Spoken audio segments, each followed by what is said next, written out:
So that album comes out, and the single "Beautiful" is a big hit. It's a top 20 hit, even in the US on the Actually, alternative charts. it was a bigger hit in the States than it was in Canada.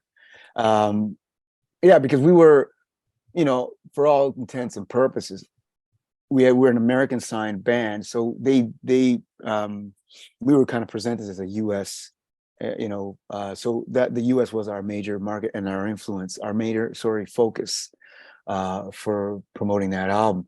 We only toured Canada, like an actual tour of Canada, on that first album once. We did lots of shows, but an actual, tour, we only toured it once. But we toured the States endlessly. But that's also what you want as a band. You want to focus on the US, because I mean, a gold or platinum album in the US is 10 times bigger than Canada, right? So you're probably happy to have the focus. Oh yeah, it was great. And I mean, the US is it's a huge animal. It's you can focus on certain areas. So we were in the Northeast a lot. And you can just do the Northeast. You've got, 5, 6 major cities there that are all within, 4 hours of each other.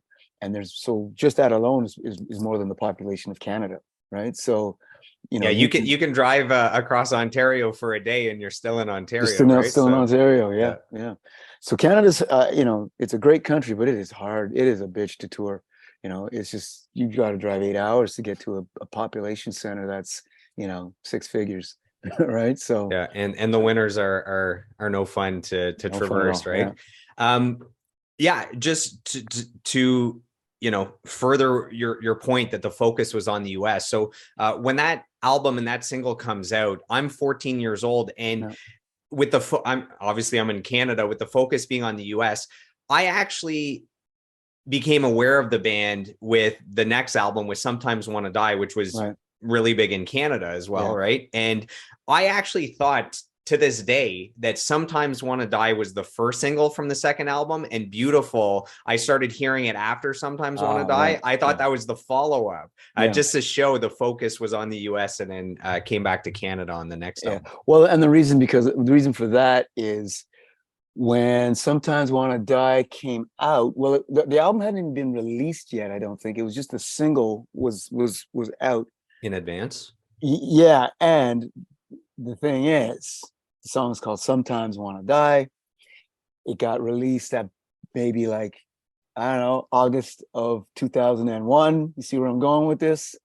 And then you get September 11th, and Clear Channel had a list of songs that were going to be blacklisted because it was too sensitive, or you can't be playing this after the horrors of 9/11. So our song Sometimes Want to Die was on that. But at the time, it was shooting up. It was getting all kinds of ads at radio in the States, and was positioned to blow up even bigger than Beautiful. And then that happened, and they shut it all down in the States. And the label went, okay, well, that single's, it's not going to happen in the States. Let's focus on Canada. And that's why in Canada, we're more known for Sometimes Want to Die, and in the States, we're more known for Beautiful.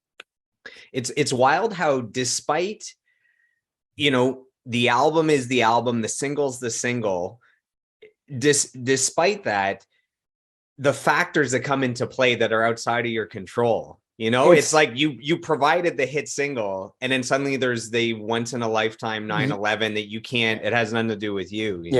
Yeah. And I mean, listen, I get that. Or if there was a meteor hit the planet, I understand that.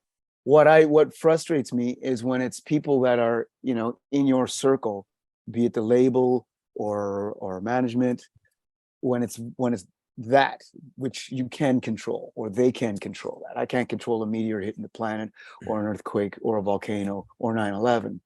But I can certainly get on the phone with a label guy and go, what the hell are you doing? And that was happening.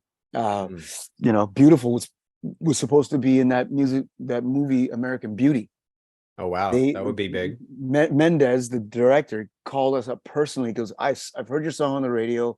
It's perfect for this movie I've got coming out called American Beauty. He said, it's not a huge budget movie, but the cast is great, and it had that critical acclaim factor to it. The label went, nah, he's not offering us enough money. We went, are you crazy? Like, this is a great opportunity. They said no.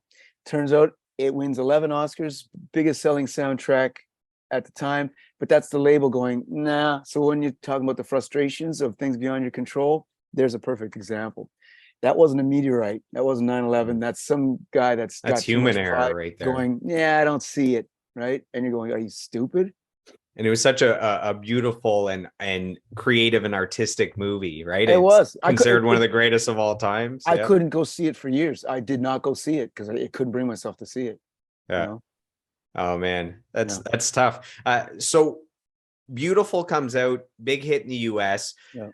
What was it like hearing your music on the radio for the first time? Maybe you had some indie play before that, but this was your first like legit hit single on the radio. What was that like? Do you remember the first time hearing it? You hear stories of people like pulling over their car or like crying or like showing their mom, you know? Well, I remember the first time I heard it was actually on CFNY.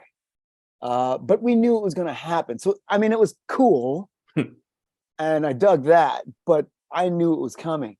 The coolest time, I think we might have been in either Sacramento or Seattle or something. And I just remember walking down the street, somebody's driving by in a car and is blasting out of their car, which I assume was on the radio. That was like, I'll never forget that experience. You know, you get into this business. It's not for the money. Lord, believe me, it's not for the money. But it's those little victories like that, those little experiences that make you go, okay, this is why no one can ever take that away from you. Like other things can happen. You can get dropped. No one can like your shit. You could, whatever, bands can break up, but that no one can take away. And that kind of makes it all worth it, you know? So Beautiful is the band's most popular song on Spotify. It has close to 250,000 plays. Why do you think people resonated with that song? Why do you think people love that song so much? Listen, I wrote that song and when I wrote it, it was about me, but it was something, I think it was just has a universal sentiment. And it's about, just self-worth and seeing that you have that despite all the other things that are around you that could make it difficult for you to actually see that. And you can take that and apply that to anybody and they can find, in their own lives how it resonates with them.